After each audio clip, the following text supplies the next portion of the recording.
ايوه اديني جايه اللي بتدق الجرس. ناهد هانم هنا؟ ايوه، اقول لها مين حضرتك؟ واحد قريبها. قولي لها فتحي. مين يا سيده؟ اهلا اهلا اهلا اهلا اهلا، ازيك يا فتحي؟ ازيك يا ناهد؟ عاش من شافك. وحشاني قوي. والله انت اللي وحشنا، الحمد لله على السلامه. سيده قهوه اوان من فضلك. لا لا لا لا، مفيش داعي مفيش داعي. يا عارفه بقالنا قد ايه ما شفناش بعض يا ناهد؟ اكتر من سنه. سنه ازاي؟ ده انا قعدت في السودان سنتين. يا سلام يا فتحي، شوف الايام بتمر بسرعه ازاي. الظاهر انك سعيده قوي، بدليل انك مش حاسه بالايام اللي بتمر. فعلا، لكن ايه اللي عرفك ان احنا هنا في سيدي بشر؟ مريت على بيتكم في مصر، قاموا ادونا العنوان. طب وانت ايه اللي جابك اسكندريه؟ ما هو مش معقول تكون جاي تزورنا مخصوص. انا ما قلتش كده. ليه يا فتحي، ما وحشناكش؟ وحشتيني طبعا. انت وخالتي وبنت خالتي. خالتك وبنت خالتك؟ اصلهم ساكنين في الفيلا اللي جنبكم دي. غريب، يبقوا جيراننا وقرايبنا وما نعرفهمش. علشان قرايب من بعيد. واسمهم ايه بقى قرايبنا دول؟ خالتي شفيقة وبنتها سميرة. سميرة؟ سميرة دي متجوزة؟ كانت متجوزة وجوزها توفى.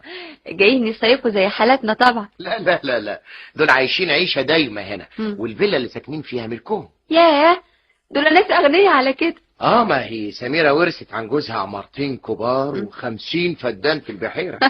طب ما تتشطر وتتجوزها يا فتحي. عمري ما دورت على الفلوس يا ناهد. امال هتفضل عازب كده لحد ما قابل فتاة احلامي. لو انت لسه ما قابلتهاش. قابلتها من سنتين، لكن ما رضيتش تتجوزني. قصدك مين بقى يا فتحي؟ ما تستعبطيش يا ناهد، انت عارفاها كويس. ما انا كنت بحب جلال وقتها.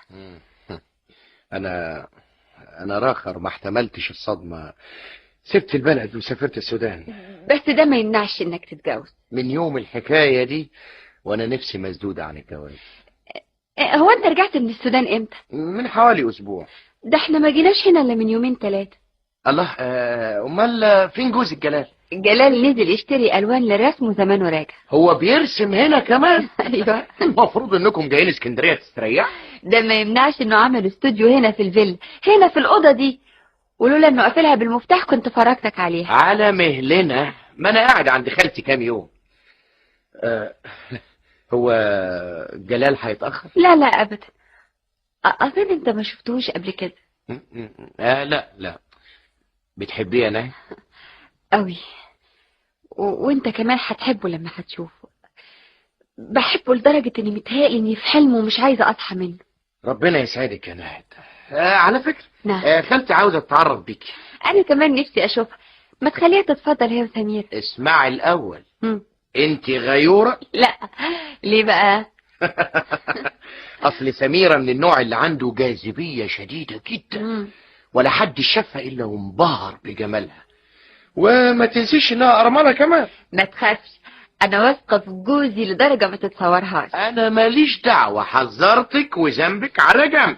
فتحي استنى القهوة. لا لا لا، فين القهوة يا سيدة؟ معلش مفيش داعي مفيش داعي. طب اسمع، انا منتظراكم بعد الظهر.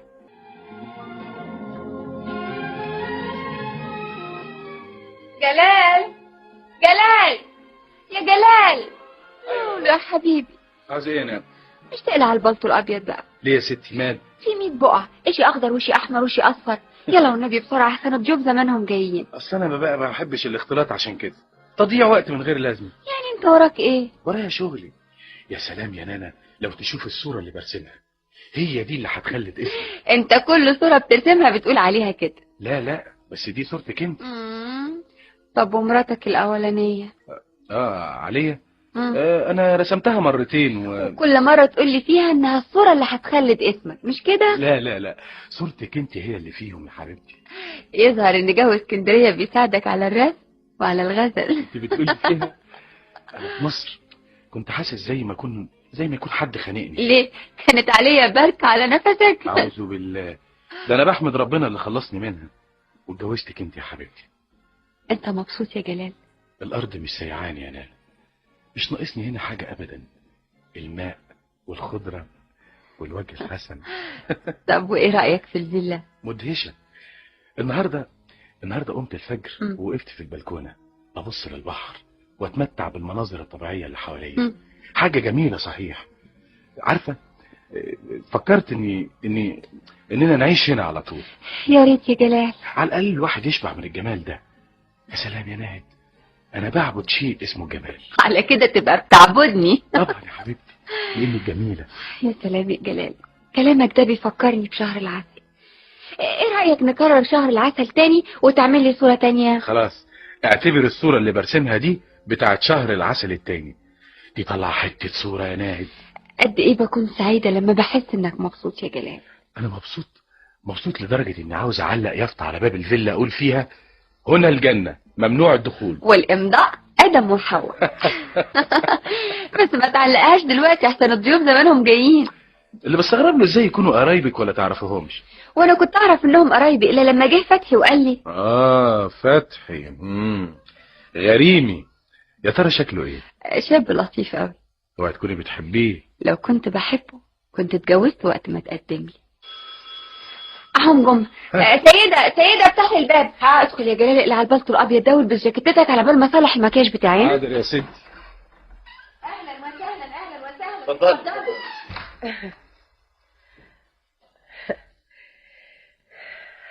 تصوري يا ماما، الفيلا زي ما هي بالظبط، ما تغيرش فيها حاجة ابدا. ما هو اصحابها بيأجروها مفروشة يا سمير.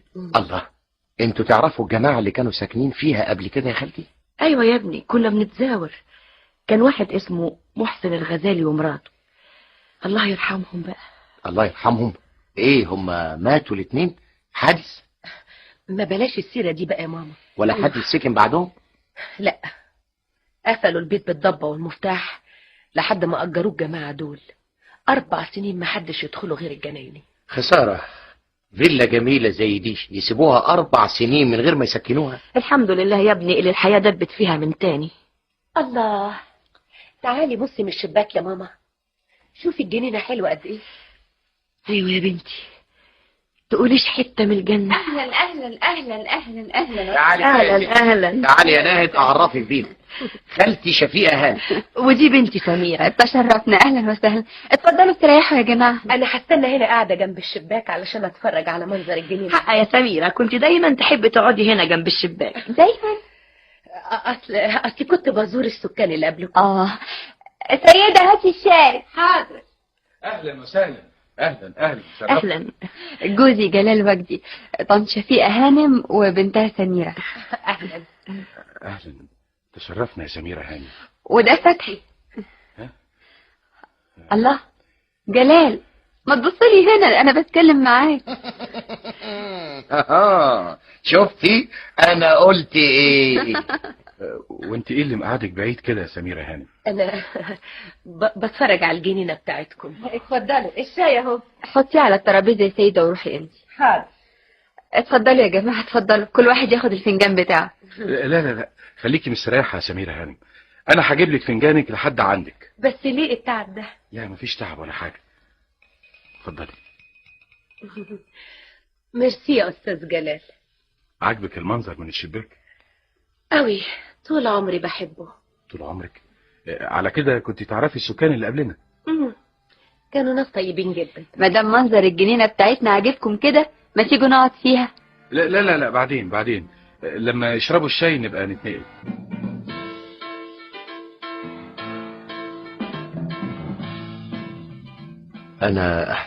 انا ملاحظ انك خسيتي كتير عن الاول يا ناهد. اصل اكلي بسيط غالبا، يعني ما بفطرش، لكن بتغدى كويس قوي. والعشاء؟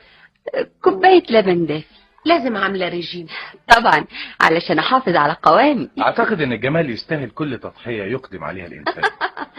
جلال عنده الجمال عقيدة. كل الفنانين كده. الحمد لله ما طلعتش رسام. مش لازم تكون رسام عشان تبقى فنان. الفنان كل واحد عنده ذوق، عنده احساس بالجمال.